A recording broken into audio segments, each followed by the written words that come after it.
반갑습니다. 앉으나서나 자나깨나 근육생각 강쌤입니다. 개똥 근육철학 두 번째 영상입니다. 개똥 근육철학은 우리 심리와 생각은 근육을 통해 움직임, 즉 말과 행동으로 나타난다를 전제로 우리가 일상생활에서 자주 하는 말과 행동들에 대해 저 나름대로 이야기해보는 콘텐츠입니다. 자, 그러면 바로 시작하겠습니다. 자, 오늘의 주제인 나는 원래라는 말은 우리가 자주 사용하는 표현 중 하나입니다. 이 말에는 긍정적인 면과 부정적인 면이 모두 존재합니다. 우선 긍정적인 면부터 살펴보겠습니다.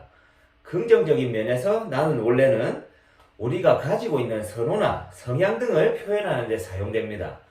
예를 들어 나는 원래 매우 적극적인 성격이야 라는 말은 자신이 적극적인 성향을 가지고 있다는 것을 나타내는 것입니다. 이러한 긍정적인 면은 자신의 장점을 인정하고 이를 활용해 성공을 이뤄낼 수 있게 돕는 역할을 합니다. 하지만 부정적인 면에서 나는 원래는 자신의 단점이나 부족한 점을 변명하는 용도로 사용될 때가 많습니다. 예를 들어 나는 원래 게으른 성격이라서 일을 제대로 하지 못한다. 이런 말은 자신의 게으름을 변명하는 것으로 책임을 회피하는 뜻을 담고 있습니다. 이러한 부정적인 면은 노력을 하지 않기 위한 변명이나 자신의 부족한 점을 인정하지 않고 문제를 해결하지 않으려는 자세를 나타냅니다. 이러한 자세는 성장과 발전을 막고 자신의 한계를 고쳐버리는 결과를 초래할 수 있습니다. 하지만 이러한 부정적인 면을 극복하기 위해서는 자신의 부족한 점을 인정하고 문제를 해결하기 위해 노력해야 합니다. 자신의 한계를 인식하고 이를 극복하기 위한 노력을 기울이는 것이 매우 중요합니다. 예를 들어 나는 원래 게으른 성격이라서 일을 제대로 하지 못한다 라는 부정적인 말 대신 나는 노력을 하지 않으면 게으른 성격 때문에 일을 제대로 하지 못한다 라는 보다 긍정적인 뉘앙스의 말을 사용해 볼 수 있습니다. 이렇게 긍정적인 말을 사용하면 점점 자신의 한계를 극복하기 위한 노력을 할 수 있게 됩니다. 그리고 자신의 강점과 장점을 인식하고 이를 활용하는 것도 중요합니다. 예를 들어 나는 원래 영리하지 않은 편이다 라는 말 대신 나는 수학적인 능력은 부족하지만 대신 창의적인 아이디어를 내는 능력이 있다 라는 긍정적인 말을 사용해 볼 수 있습니다. 이렇게 강점과 장점을 인식하면 자신에게 불가능한 일이 아님을 깨닫고 도전할 수 있는 용기를 얻을 수 있습니다. 또 자신에게 설정한 목표를 분명히 하고 이를 위한 계획을 세우는 것도 매우 중요합니다.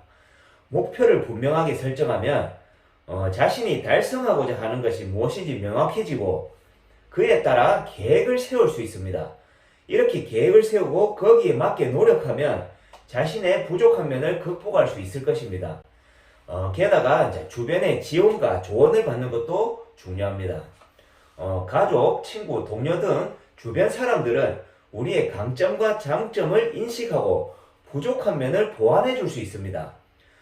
이들이 지원과 조언을 받으면 자신의 한계를 극복하는 데 큰 도움이 될 것입니다. 마지막으로 적극적으로 도전하는 자세가 필요합니다. 자신의 한계를 인식하고 이를 극복하기 위해 노력하는 것은 결코 쉬운 일은 아니지만 도전적인 자세를 유지하면 자신의 성장과 발전에 한 걸음 더 다가갈 수 있다고 생각합니다. 네, 이렇게 살펴본 나는 원래라는 말은 자신의 성격, 선호, 경험 등을 표현하는 데 사용되지만 부정적인 면에서는 자신의 부족한 면을 변명하는 용도로 사용될 때가 많습니다. 이러한 부정적인 면을 극복하기 위해서는 자신의 부족한 면과 강점과 장점을 각각 인식해서 그에 따른 계획을 세우고 노력하는 것이 중요합니다.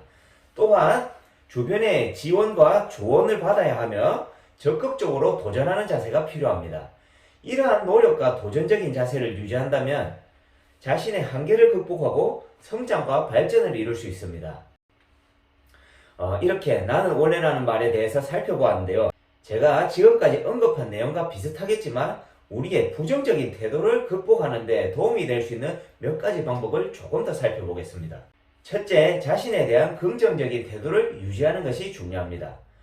자신의 부족한 면을 인식하고 이를 극복하기 위해 노력하겠다는 의지는 필수적이지만 이를 위해서는 자신에 대한 긍정적인 태도가 선행되어야 합니다. 자신을 비하하거나 자신에 대해 비판적인 시선으로 볼 경우에 동기부여가 저하되고 자신감이 떨어지게 됩니다. 따라서 이제 자신에 대한 긍정적인 태도를 유지하고 자신의 능력을 인식하게 되면 더욱 높은 수준의 도전을 할 수 있게 됩니다. 둘째, 실패에 대한 부정적인 태도를 버리고 실패를 기회로 바라보는 것이 중요합니다. 모든 사람은 작든 크든 실패를 경험합니다. 그러나 이제 실패를 경험한 사람들 중에서 성공한 사람들은 실패를 학습의 기회로 바라보고 실패로부터 배움을 얻는 방법을 알고 있습니다. 실패는 성공의 어머니라는 말도 있지 않습니까?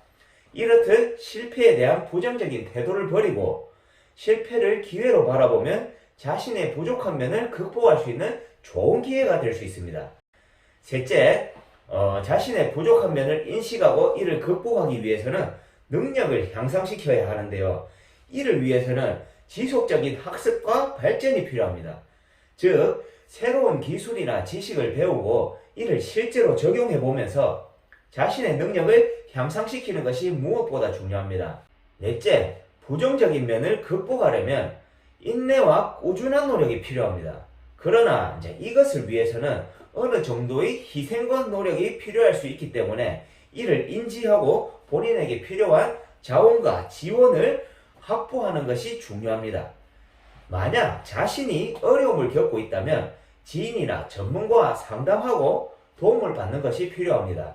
또 자신의 목표와 계획을 구체적으로 설정하고 이것을 달성하기 위해 꾸준한 노력을 하면서 성취감과 자신감을 유지하는 것이 매우 중요합니다. 네, 이렇게 부정적인 태도를 극복하는 방법까지 알아봤습니다.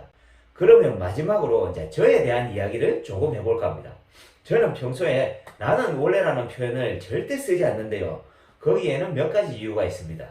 첫째, 저는 현재 사람들이 바르고 건강한 몸으로 아름답고 멋지게 살아갈 수 있게 도움을 주는 일을 하고 있습니다. 이 일을 한 15년 정도 해오고 있는 것 같네요. 세월이 세월인지라 그동안 수많은 고객님들을 만나봤습니다. 그런데 다이어트나 체형 교정과 같이 스스로의 노력이 성공과 실패를 가르는데 많은 부분을 차지하는 것들에 대해서 나는 원래라는 말로 회피하고 변명하고 심지어는 도움을 드리는 입장인 저에게 모든 책임을 전가하는 그런 경우들을 수없이 겪었습니다. 그래서 저는 나는 원래라는 말이 너무도 싫고 지긋지긋해서 나는 원래라는 말을 거의 쓰지 않게 되었습니다. 둘째, 저는 평소 혼자서 이런저런 생각을 많이 하는 편입니다. 문득 어느 날 내가 그렇게 싫어하는 말인 원래가 도대체 무슨 의미일까 하면서 그 한자 뜻을 한번 되새겨 봤는데요. 원래의 한자는 근원원에 올레를 씁니다. 그래서 이것을 그냥 제 나름대로 개똥같이 한번 생각을 해봤습니다. 그래서 원래는 근원에서부터 오다라는 뜻인데 라는 화두를 던지기 시작했습니다. 그러다 보니 내 근원은 무엇일까 라는 의문이 들었고 저는 여기에 대한 답을 일단 영혼의 근원은 모르겠고 육체의 근원은 부모님이고 나의 조상님들이다 라고 내렸습니다. 그렇게 치면 내가 나는 원래라는 말 뒤에 변명이나 회피 같은 부정적인 말을 쓰는 것은 사지육신 멀쩡하고 건강하게 낳아주신 부모님을 내 스스로 욕하는 것이고 또 나를 이 세상에 있게 해준 우리 조상님들을 욕보이는 것이다 라고 생각하게 되었습니다. 그래서 그 뒤로 저는 나는 원래라는 말을 저 자신만은 절대 쓰지 않기로 마음먹었습니다. 저의 생각을 남에게 강요할 수는 없으니까요. 네, 아무튼 이렇게 나는 원래라는 말에 대한 저의 개인적인 생각까지도 말씀드렸는데요. 여러분들은 어떻게 영상을 보셨을지 모르겠지만 저는 참 이런 콘텐츠가 재미있고 좋습니다. 댓글로 여러분들의 생각도 들어보고 싶으니까 자유롭게 남겨주시면 좋겠습니다. 그러면 이번 영상은 여기서 마무리하겠습니다. 지금까지 안전하서나 자나깨나 근육생각 강쌤이었습니다. 감사합니다.